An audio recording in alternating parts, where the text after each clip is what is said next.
Hi, and welcome to Not a Fan with Shah Shafi. I'm Shah Shafi, and this is Not a Fan, my podcast. You must be wondering what this podcast is about. Well, I don't like a lot of things, mostly everything. Not a big fan of stuff. But I spend most of my time doing things and stuff, and then complaining about it later. So I thought, why not make a podcast out of it? The reason I thought about starting a podcast is because we're all in lockdown right now, and I think I've done everything else you can indoors. I've counted the number of hair on my head. I've played book cricket. I think I've played more Ludo than was intended for one person. I saw that everyone else was making a podcast, and I was like, hey, I want to be everyone. So I decided to make a podcast also. Also, this makes me feel very productive. I'm not wasting time on Netflix all day. I'm researching. Because all you need to do to make a podcast is have the will to make a podcast. And also have a mic, that's also pretty important. Also, I hope all of you are keeping well and staying safe and etc. etc. Man, can coronavirus just end now? We get it. You're not supposed to eat bat. We won't do it anymore. You know what this whole being in lockdown feels like? It feels like I'm a politician in jail, like how they showed in the Shah Rukh Khan and Juhi Chawla blockbuster Fir Bhi Dil Hai Hindustani. Because I have an AC and I have a TV and I have an internet connection. And I can go out, but it's frowned upon and the police hits you sometimes. And I also have to hide my face like I'm escaping from someplace. You remember how Prime Minister Modi told us that we were supposed to bang utensils and stuff for 10 minutes in the evening? Well, we were all doing it, and then my neighbor comes out in his underwear. Just his underwear. And then he also starts banging his utensil. And I'm like, we could have waited. You could have worn some clothes. Like, what was that guy thinking? That, oh, people will judge me if I'm 5 minutes late. Where we're judging you right now also. And one would argue for a much worse reason. I guess that's the first thing that I'm not a fan of. Is going out into your balconies in your underwear. I don't know if you guys enjoy it, but I don't. Okay, there are a few things that I want to talk about. First item on the agenda. I saw a movie on Netflix this week called Mrs. Serial Killer. And the reason I decided to watch this movie was because I read an article by Film Companion which called this movie the worst film of 2020. So I thought, hey, I have to watch this. The movie is about this couple, played by Jacqueline Fernandez and Manoj Vajpayee, who live in a quiet hill station till Manoj Vajpayee is arrested for being a serial killer. The opening scenes of this movie are honestly some of the funniest things that I have ever seen, because it starts off by showing Jacqueline talking to herself, and then you can just hear somebody calling her a freak. And then they show that the person who was calling her a freak is actually her prisoner who is tied to an operating table. And then they show Jacqueline walking towards this prisoner, and the prisoner says, "Help, this psycho is about to kill me." Now, I've never been kidnapped, but if I was, I wouldn't call my kidnapper a freak or a psycho. I wouldn't want to piss them off more. I would just start complimenting them actually. I would say things like, "Oh, Jacqueline, you're such a great actor. Drive was such a great movie. Please untie me. I'll follow you on Instagram." But then Jacqueline is staring at this woman who is the prisoner, and the prisoner says, "Oh, giving me your psycho look. Here, I can do better." And then she starts staring at Jacqueline. And I have to say, no, you can't do better, because you're tied to a table and she's the one who tied you to it. If there was ever a psycho competition, the person who ties one to a table wins. Always. But that's not the reason why I'm not a fan of this movie. The reason I'm not a fan, because this movie just doesn't make sense. I'll give you some examples. Example time.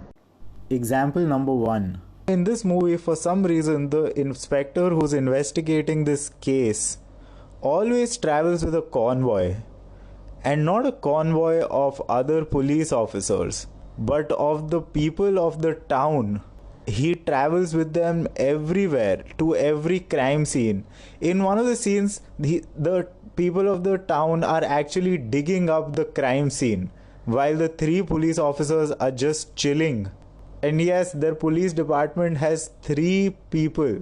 And they didn't even have that many till the inspector came in. Before, they only had 2 people in their police department. How can you have a police department with only 2 people? That's like if one of them fell ill, that's half your force. If you ever go to a police station and you see only one person in uniform there, you would think that you have walked onto the set of a very low budget movie. Example number 2. So the movie is called Mrs. Serial Killer because Jacqueline Fernandez has to carry out murders in the exact same manner the previous serial killer was to prove her husband's innocence. And this advice to her is given by her lawyer. Her lawyer gives her the advice to kill people. Now, I haven't studied law, but that doesn't sound like a very good idea. That's like if I went to a doctor and I said, hey, I have a headache, and the doctor said, have you tried smoking? I don't know if that example works, but I think it works. Example number 3. Manoj Vajpayee's clothes always remain well ironed. Even when he's in jail, even when he's lynched by other jail people. Yeah, even when he's lynched by other jail people. How have you ironed these clothes?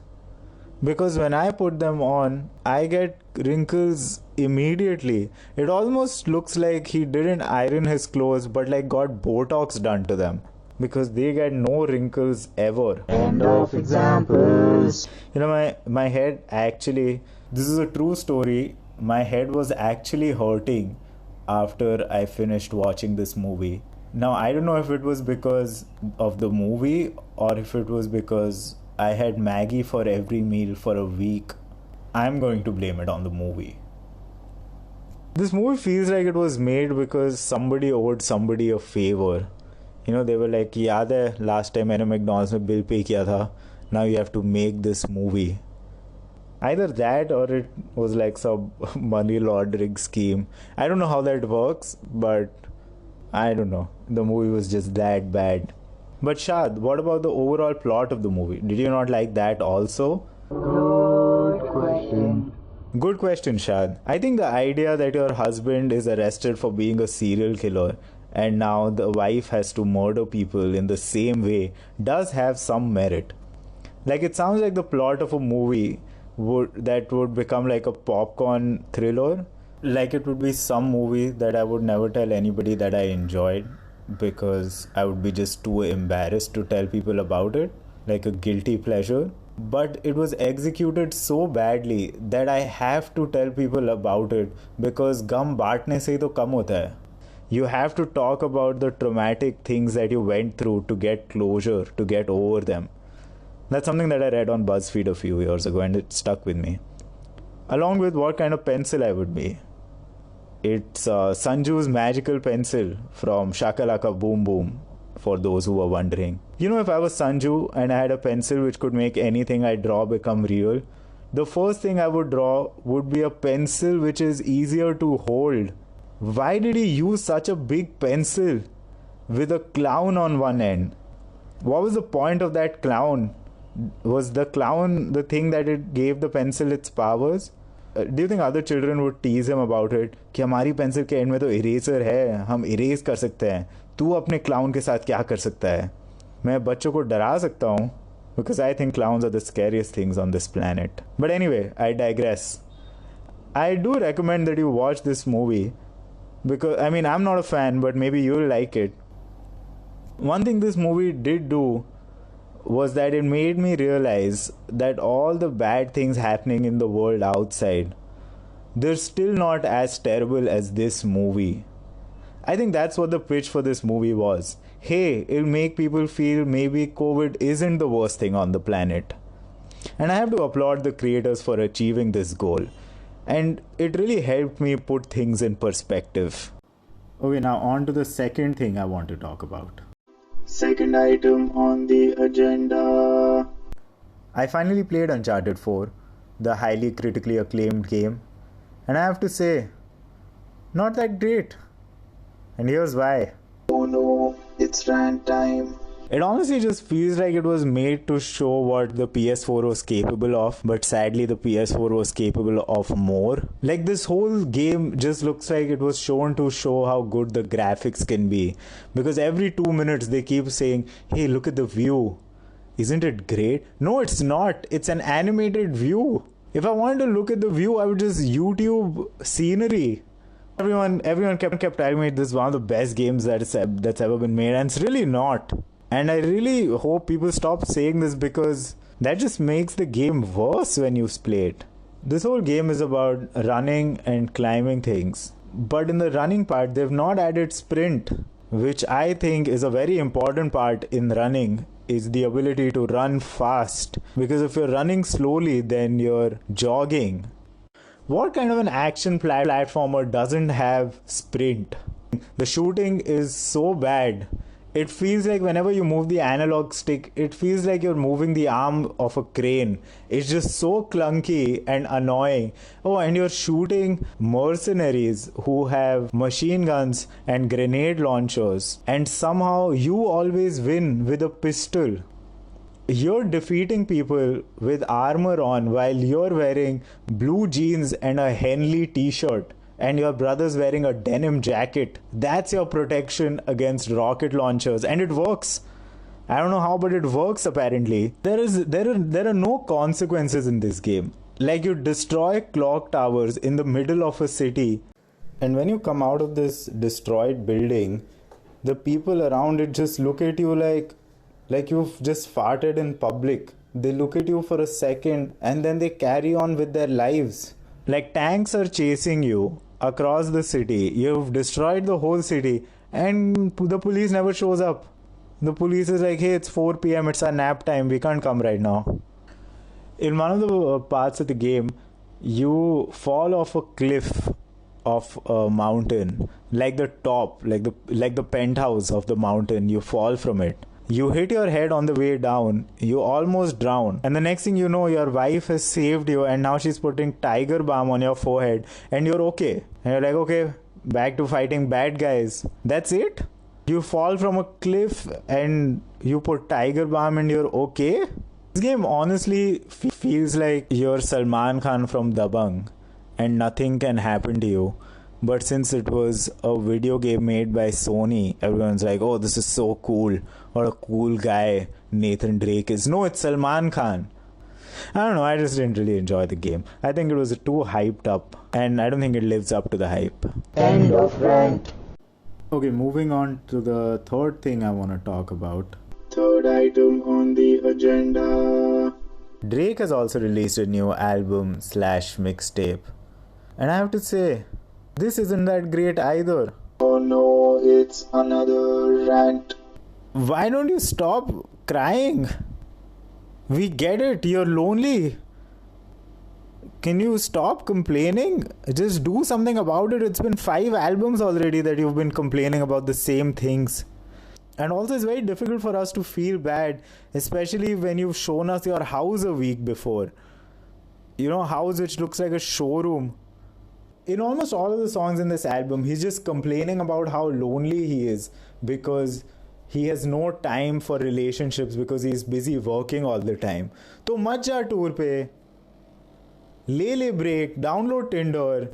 You can't eat your cake and have it too, or have your cake and eat it too. Whatever. Basically, Drake wants 2 cakes when there is only one. You think just because you're complaining about something, we'll sympathize with you? No one wants to hear someone complain, especially when they have everything. What, you thought it was a good idea to pick up a mic and then just start complaining about things you don't like, things that upset you? Shut the fuck up, dude. I don't know, man. Not a fan. But one good thing I guess that Drake did do in this album is that he did release a lot of songs. So if you like quantity, you'd like this album. End of rant. Well, that brings us to the end of the first episode. I hope you guys had fun. I'll see you again next week, I think. Bye.